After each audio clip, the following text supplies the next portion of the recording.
Really pleased to be joined on the Crispin Flintoff show by Rodrido Acuna, who is an academic and a researcher into Latin America and a freelance journalist based in Sydney. So it's nighttime there and it's just midday here. How are you doing, Rodrigo? Not too bad, thank you.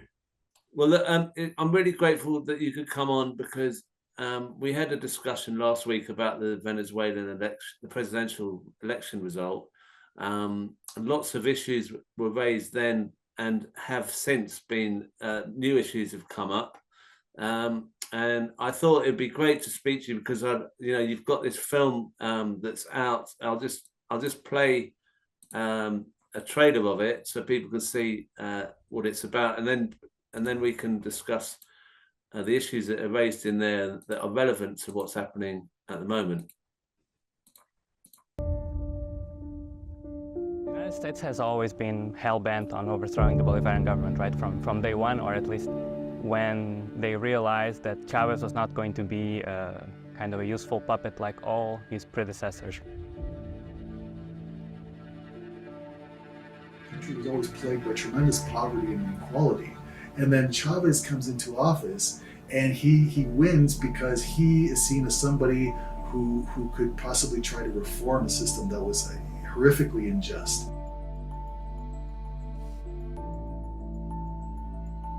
The first methods were outright coups like we saw in 2002. Then there were episodes of insurrectionary street violence with the aim of generating enough instability perhaps to trigger a coup or even lay out the grounds for a foreign invasion.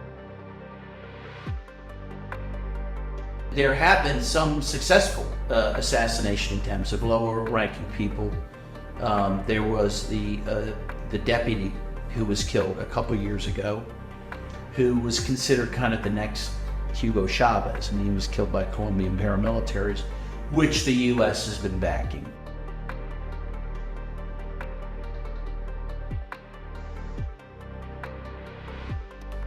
A una madre que simplemente hizo un hijo y le enseñó y le entregó el proyecto Chávez. Y se enamoró él de ese proyecto Chávez. Aquí en esta misma casa me lo quitaron. Una planificación, más de 20 personas, donde el principal organizador fue Álvaro Uribe Vélez. El expresidente de Colombia. El expresidente de Colombia.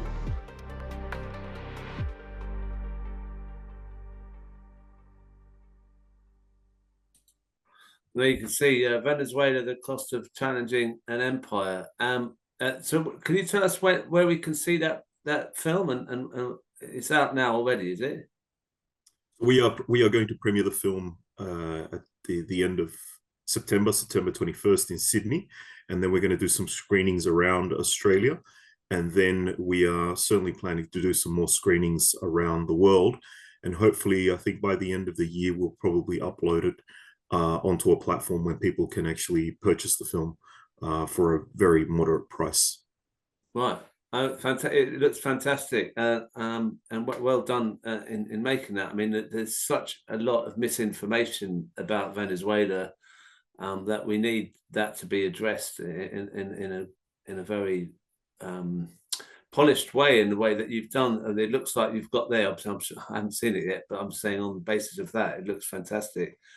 The question that I can't help asking is, the backdrop that you're presenting in that film. I mean, how can anyone not see the disputed the calls that this is a disputed election, this presidential election, in the context of there constantly being an attempt to undermine or overthrow the regime in Venezuela, whether it's Chavez or Maduro. I mean, it's crazy to think that people are saying this is a fraud that was committed in the election. What's your take on trying to find some kind of nuance between it? It's clear, isn't it, that it's just another attempt?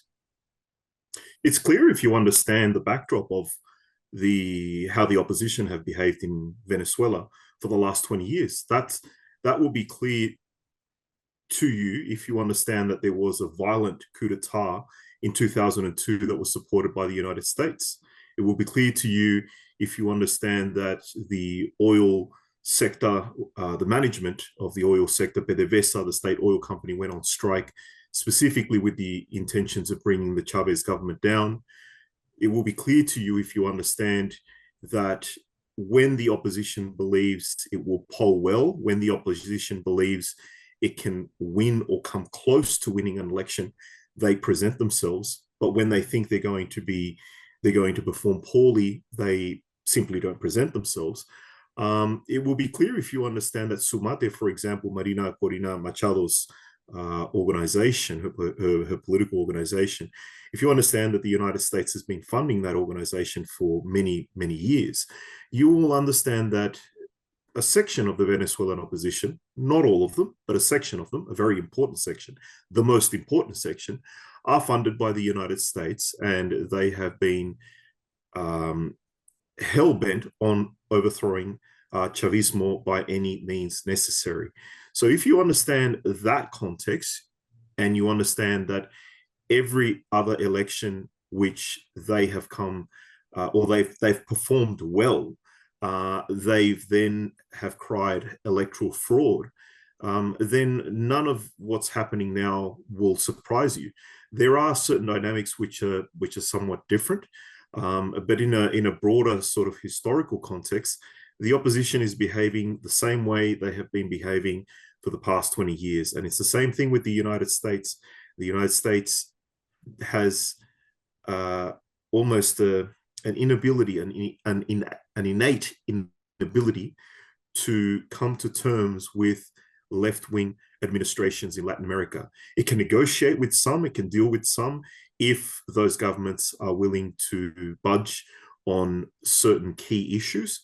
But if they're not, then they will work 24/7 to undermine those governments. And that means through the use of lawfare, or through the use of coup d'etats, or through the use of harsh economic sanctions. So if you understand that backdrop, if you understand that calling Marina Corina Machado and Gonzalez part of the ultra-right, or calling them fascist, is not a term which is unfair to them, then you will understand that they are behaving, and they have a massive amount of sympathy and a hearing in the international Western media.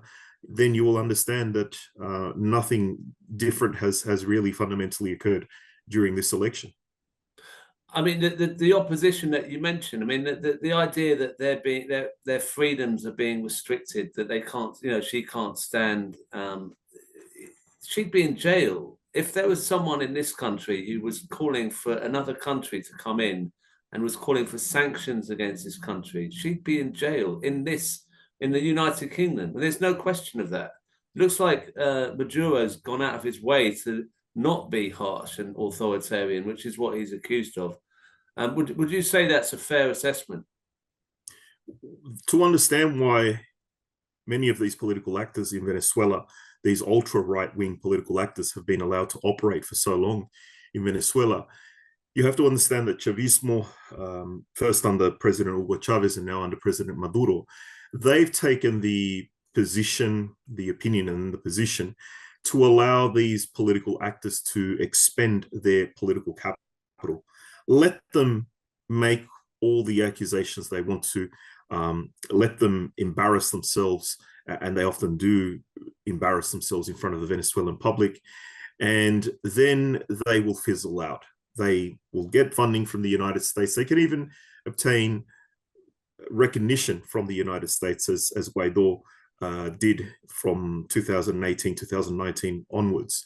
But who controls Miraflores, the presidential palace in Venezuela, and who has the largest presence on the streets of Venezuela, are still the Chavistas, for all of their problems, for all of their faults, for all of cases of corruption inside the government.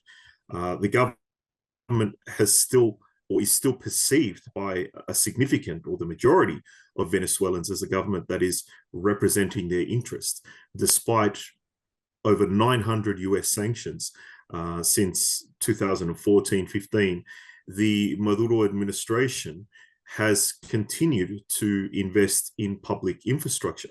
by 2023, we mentioned this in the film, the journalist Nicholas Ford and myself, who put this film together, we mentioned that the government has built over 4.3 million housing units. And that's an incredible achievement. There really isn't any country in Latin America, to my knowledge, that can make such a claim. And the same can be said for its continued investment in education, in sports, in health. Yes, there have been rollbacks. Yes, when things were particularly tough during 2017, there were shortages. I mean, I know personally, I can tell you of two cases that I know of Venezuelans that passed away because they couldn't get their insulin for their diabetes. And that is specifically because of the US blockade on the country. But a lot of Venezuelans understand that, and they don't blame the government as upset as they are at certain policies or certain their day-to-day living conditions. Many of them do understand that there is a blockade, and there is a battle, a fundamental battle, as to who controls the country's national resource, oil. Is that controlled by the state? Is that controlled by popular sectors? And are those resources reinvested into the broader population?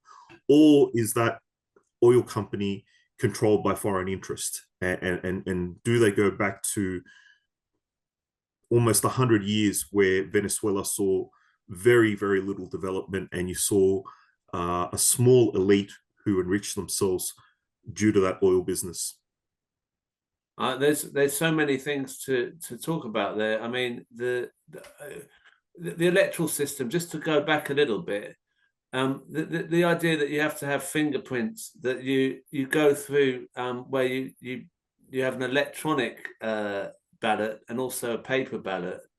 I mean, there's no country that I've heard of that does that, and that is that thorough. I mean, this must be Maduro and the Venezuelan state saying, look, we are going to prove that there's no fraud. Even with that, they're finding they can't win, in effect, with the West and the media trying to dispute it.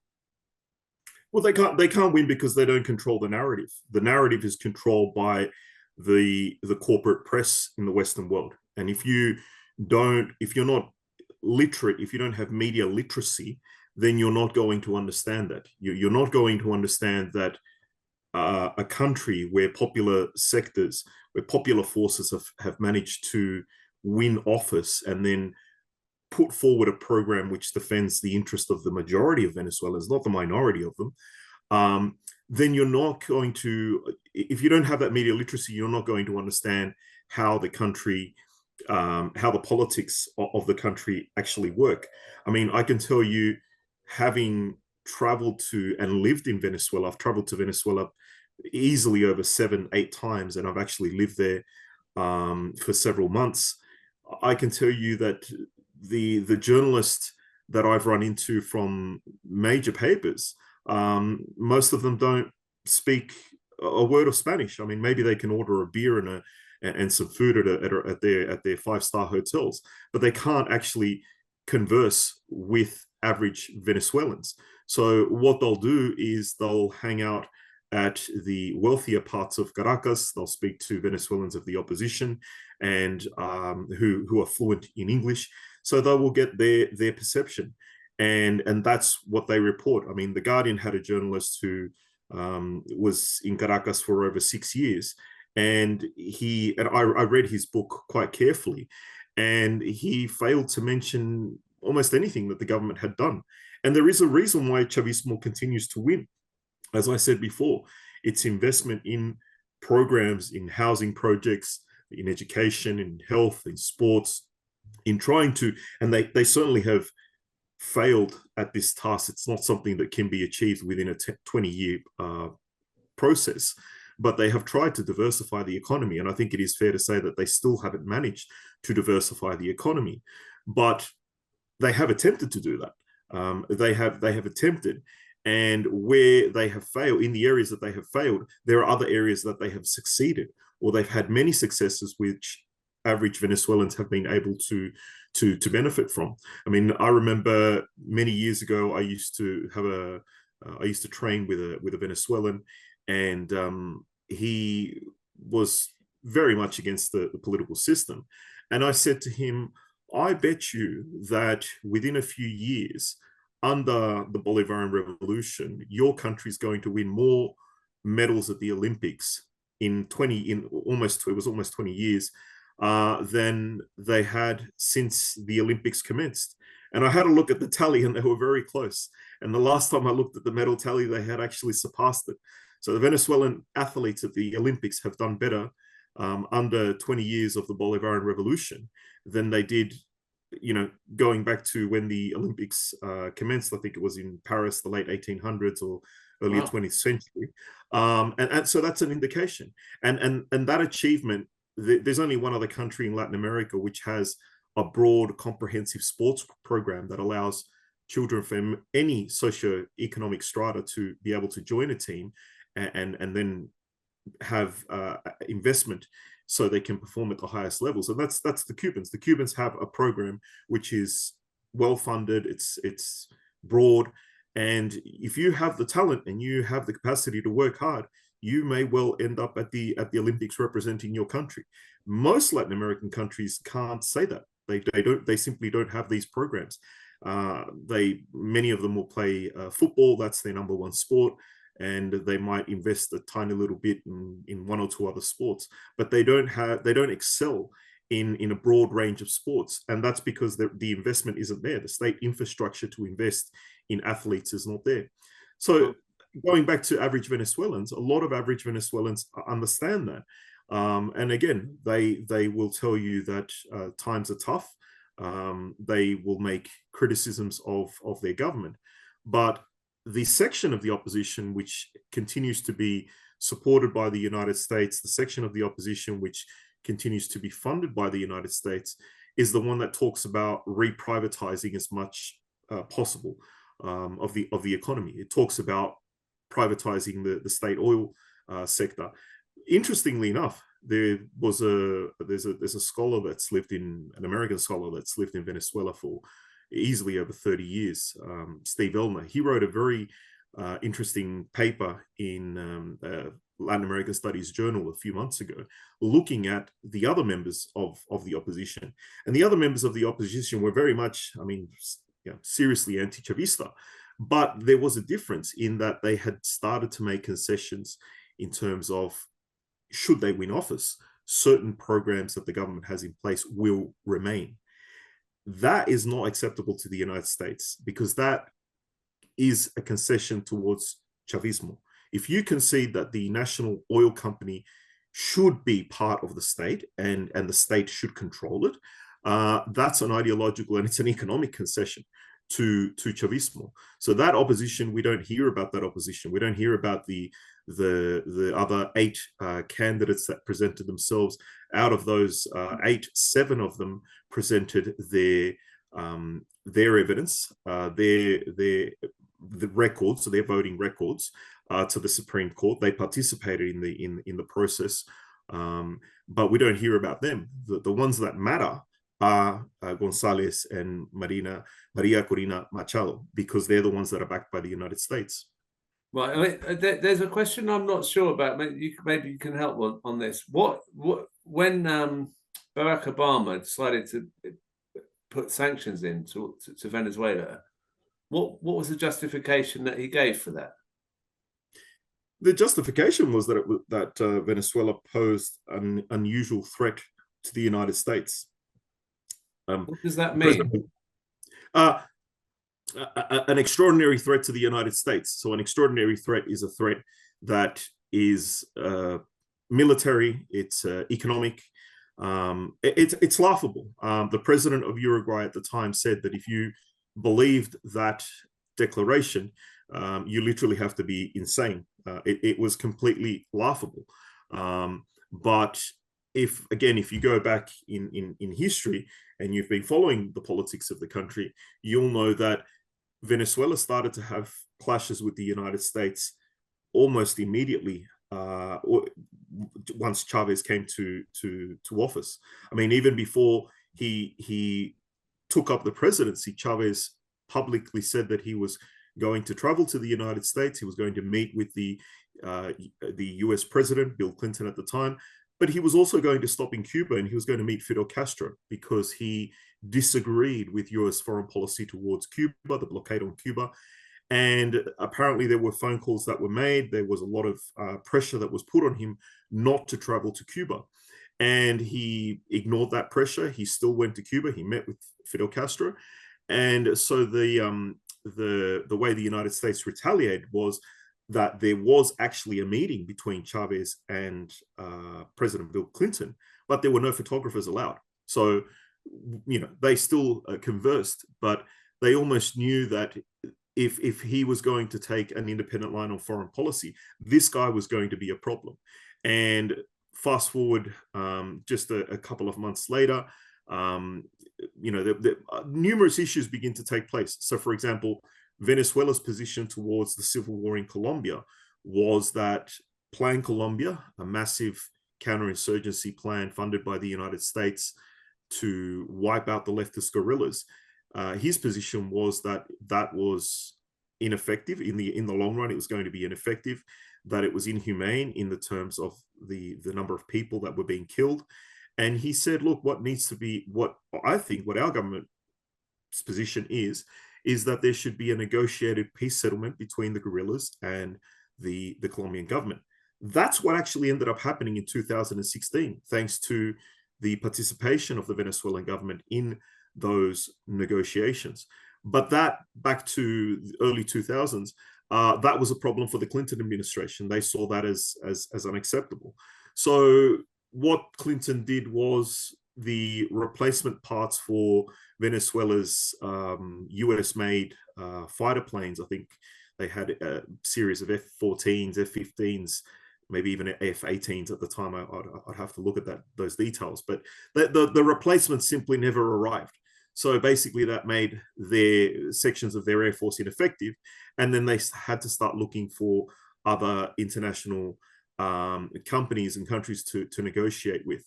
And so going back to Obama in 2014-15, he's just continuing what was already taking place. The sanctions had already started, but Obama put the seal, the golden seal, on the sanctions. I mean, but does the US not rely in some way on its trade with oil with Venezuela? So it's in a funny position, isn't it? It's got sanctions, but it still has to trade in a way. What's that all about? How do they work that one out? They work that one out because they have Saudi Arabia. So historically, when Venezuela was a close ally of the United States during the Cold War, it heavily relied on Venezuelan oil. I mean, during World War II, it was Venezuelan oil that was a key economic factor in part of the Allies' war effort against the Nazis. But once OPEC is created in the late 1960s, early the 1970s, the United States lobbies heavily Saudi Arabia and has them in many ways make the organization ineffective. And that was something that they have continued to rely on. They've also, I mean, there's been a lot of fracking taking place in the United States. So that's another issue where they've tried to become less dependable on Venezuelan oil. But at the end of the day, you have to think of the big picture. If the United States has long viewed Latin America as its backyard, and there's plenty of evidence to suggest that that's the case, and it has acted in such a manner, it has gone after and it has undermined and overthrown, and you get into the details of the stuff that the CIA has done in Latin America, and it's absolutely terrible. So if you look at that history, then for the United States is going to be always completely unacceptable to have a government in power in the region which is going to challenge its authority, which is going to try and wrestle better deals with its foreign companies. The United States is long used to having its multinationals conduct business in Latin American countries as they see fit. and any increase on tariffs and taxations and et cetera, are viewed as, you know, they almost have a epileptic fit. I mean, they can't handle it. They simply can't handle it. So if you look at that broader picture, that's why Washington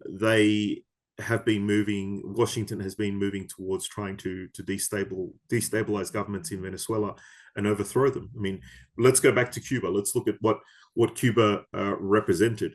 It was a agrarian economy, a very small population.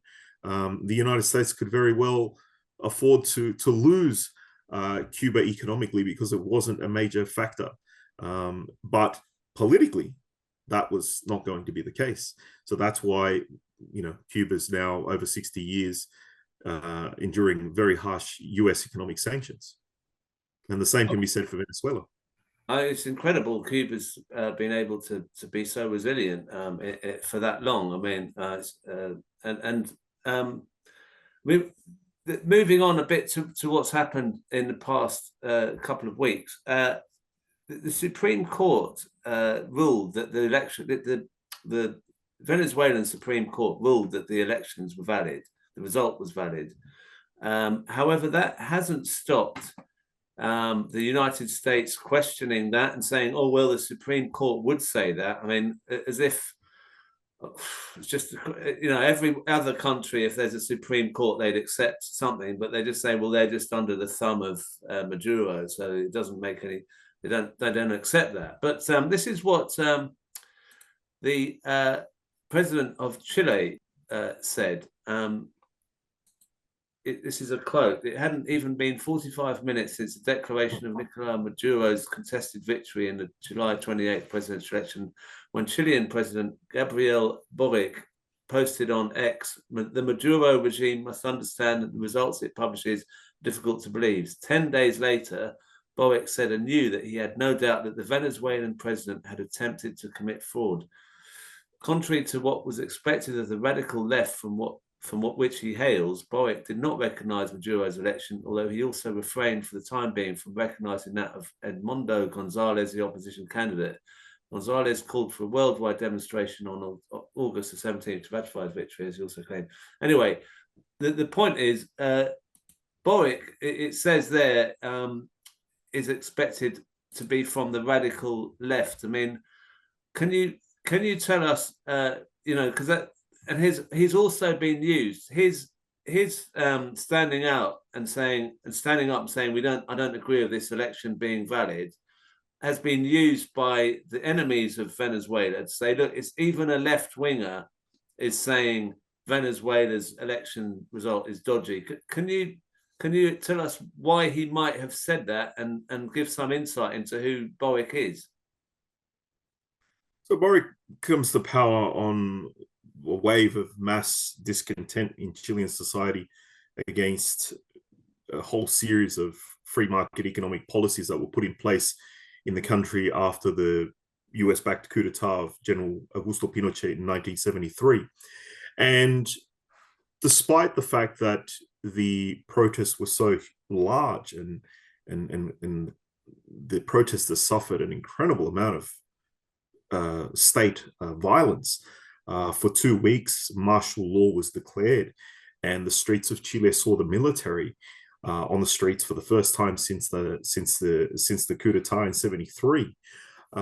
You have to remember that the movement in Chile was not organized in the sense of old-fashioned political parties of the left eventually forming a coalition and coming to office. The parties that were eventually formed or had been around were very small, and yes, eventually they did win an election, but they're not political parties that have deep roots in Chilean society. They're not the political parties. The exception would actually have to be the Chilean Communist Party, because the Chilean Communist Party has been around for a very long time, and it has very deep roots in certain parts of the country.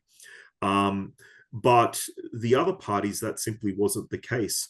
So while these leaders, and Boric himself was a former student leader, he was part of a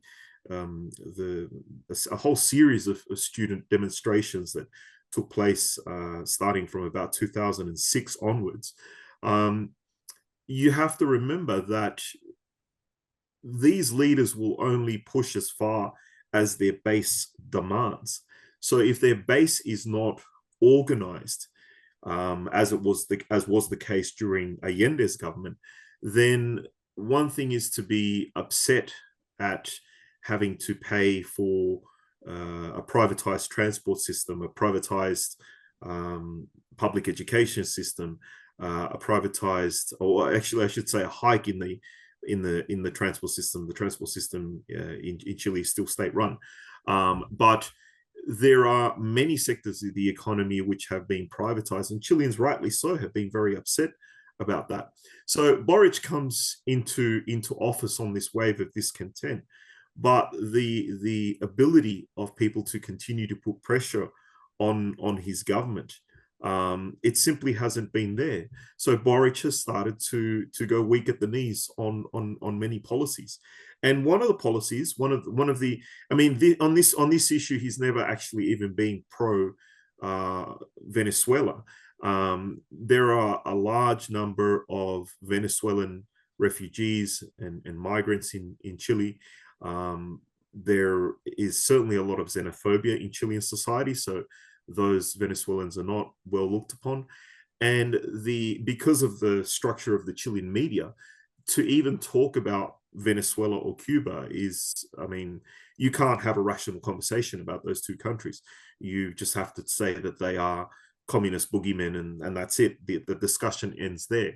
So Boric has taken the position that Maduro's election was not legitimate, was not democratic. But to me, it did not surprise me. Boric has been moving closer and closer to the United States on many policies, and this is another one. So if we go back to the original, when people started throwing the term the pink tide, there's a pink tide in Latin America, 2005, 2006, when I think Evo Morales won in Bolivia. There was a scholar who talked about the herbivores and the carnivores. And the carnivores were Chavez and were Fidel Castro in Cuba, Morales in Bolivia, then when the Sandinistas come to power in Nicaragua. But the herbivores were Lula, Bachelet in Chile. And certainly there is a historical difference between the lefts in Latin America. You certainly do have lefts in Latin America that are much more radical, that are much more broader based. They have deeper, their constituency is much more active, and they often are much more radicalized because of the extremities of and the problems of their own societies, and that's reflected on their foreign policy. Do you think that what you sort of said about the structure of Boric's party and his organization, it sounds like it's a top-down sort of structure, so he would be quite easy to manipulate if you were like the US. They could kind of say, if you back us on this and that. We don't know what conversations he's having. He could easily be manipulated, and what he says may not be transparent. Is that kind of the case? And what you said about Lula? What's your take on Lula's position on Venezuela? Well, Lula has been it's been surprising because he himself has, he suffered from lawfare. He was put in prison on false allegations. He was later vindicated. So he of anyone should have a deeper understanding of the battle that's taking place. I do think that there are elements within the Latin American left, and certainly the establishment is aware of this, that Venezuela one day situation could become so polarized that yes, there could, worst case scenario be a US backed army from Colombia, for example, a proxy army that tries to invade the country, or a US invasion, or a civil war. These are extreme scenarios, and we're not anywhere near those scenarios right now. But there are people that are thinking about these scenarios, and they don't want to get to those scenarios. So the best thing, in their opinion, is for Chavismo again to be removed from office and hopefully be removed from the political spectrum. I mean, in Cuba, you have to remember that when Fidel Castro and the 26th of July movement win, the support for the Cuban Revolution was so large that it was a very small minority of the Cuban elite that originally left. There were other Cubans that left afterwards because of the impact of the US sanctions.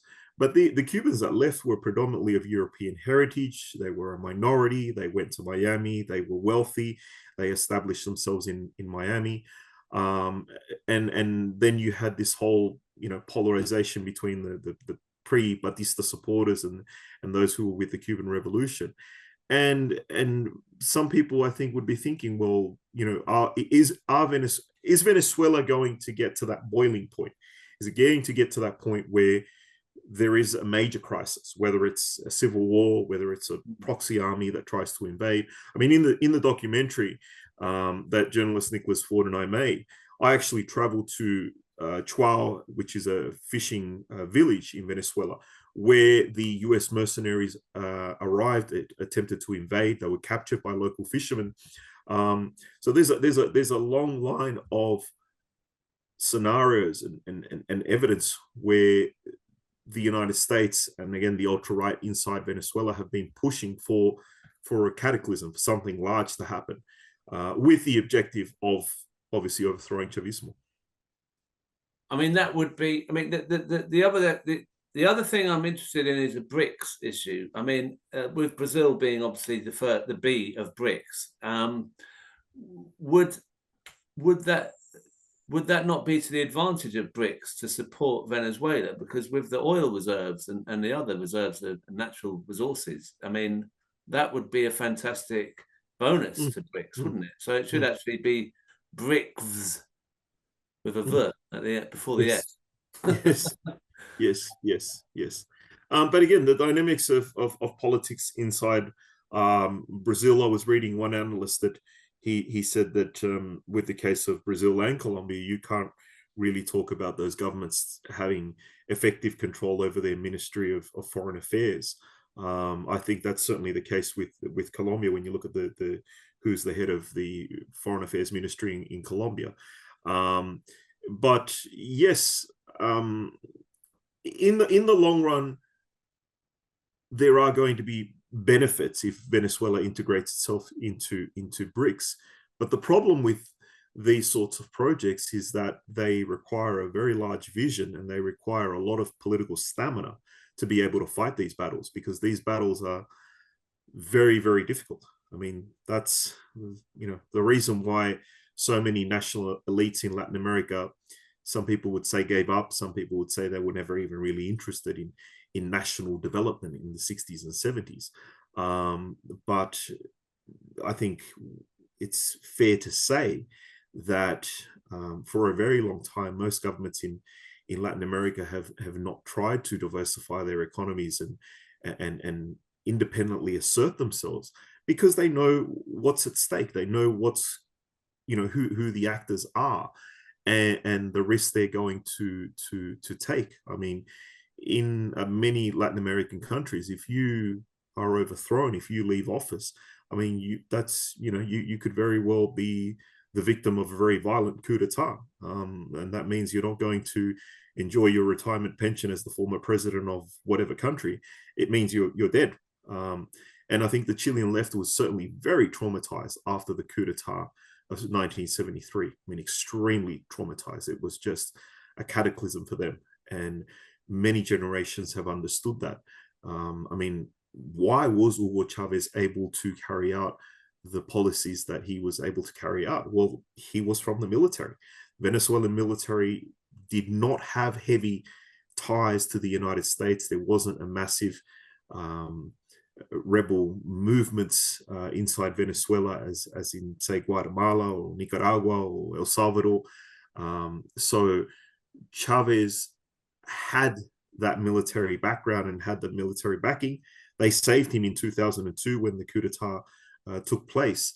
But now, for all the rhetoric of the Chilean military that they are reformed, I mean, I would not, if I were the president of Chile, I would not trust them at all. And I think Boris is aware of that he comes into office on this wave of massive discontent against the neoliberal establishment that was implemented through blood and force by Augusto Pinochet. But there are certain parameters, and he needs to work within those parameters. And if he does not, well, things will get ugly for him. Wow. I hadn't thought of that. So there's a kind of collective trauma across Latin America for what has happened in the past with coups and overthrows and CIA plots and stuff. So, I mean, what's your assessment of how Maduro has managed to carry on and stay quite strong in this? Well, Chavez purged the army after the 2002 coup. The army was purged. The army was purged, and only loyalists were promoted within the armed forces. And the Venezuelan armed forces now have their own ideology. They have their own. They go back to the roots of Simon Bolivar. They go back to the roots of many of their independence fighters. They openly talk about socialism for the 21st century. They have very close ties to the Cuban military. They have ties to the Russians, and their whole outlook is very different. So the Venezuelan military are certainly tied into the Bolivarian project. They see themselves as a core pillar of that project. And that's because Chavez talked about that. He promoted that vision. He said, the military need to be on board this political program. And the military you have to remember that the military were the ones that, because many government bureaucrats weren't prepared to implement the government's policies, so the military were the ones that were building markets in popular sectors of the country. They were the ones that were building clinics. I mean, when I first arrived in 2005 in Venezuela, I had been to Chile before that. And as always, the repression that you see from Chilean police against protesters, I mean, that's just sort of normalized. You don't even think about that as a Chilean. But to arrive in Venezuela and to see members of the Venezuelan military building clinics in barrios, that was a very strange sight to see. But once I began to read up and understand the history of Venezuela and how Hugo Chavez wanted the military to be a part of that political project, then you began to understand, well, okay, there's a reason why in Chile the police forces are repressing protesters. In Venezuela, they're trying to create a new police structure, and the army is in shantytowns building clinics. Big difference. So Cuba has obviously been like a torch for radical thought and movements in Latin America. Is Venezuela sort of is this a key moment, do you think, for Venezuela, that they keep going, keep that flame going? Because otherwise, you've described how other Latin American governments have been subdued, traumatized by what's happened in the past. I mean, this is a big hope, isn't it? As well as a fear, there's a lot of hope about Venezuela. Well, I mean, if the biggest problem is that if Chavismo loses office to an opposition which is uncompromising, I mean, the opposition have said repeatedly that they are going to end the trade agreements with Cuba. They're going to end the trade agreements with many of the Latin American countries, the ALBA alliance, all the policies that Venezuela has been, and the organizations, the regional organizations that Venezuela has invested a lot of time and money, and which are absolutely fascinating. The Venezuelan opposition has said that they're going to withdraw from those organizations. And to Cuba, it would be a massive blow. I mean, Cuba already is now in a serious recession. They're going through a major economic crisis because Trump increased US sanctions against the country, and because the Venezuela's oil distributor in the United States. Citgo, I mean, that was seized by the US government. You've got gold in the Bank of England that's been seized. So their assets have been frozen in many parts of the world, and that's had a huge impact on Venezuela. And because Venezuela is such an important trading partner for Cuba, it's like the second or the third largest trading partner for Cuba. It's had a major impact on Cuba. So yes, if Chavismo loses power in Venezuela, it's going to have very large regional consequences for other leftist government in the region.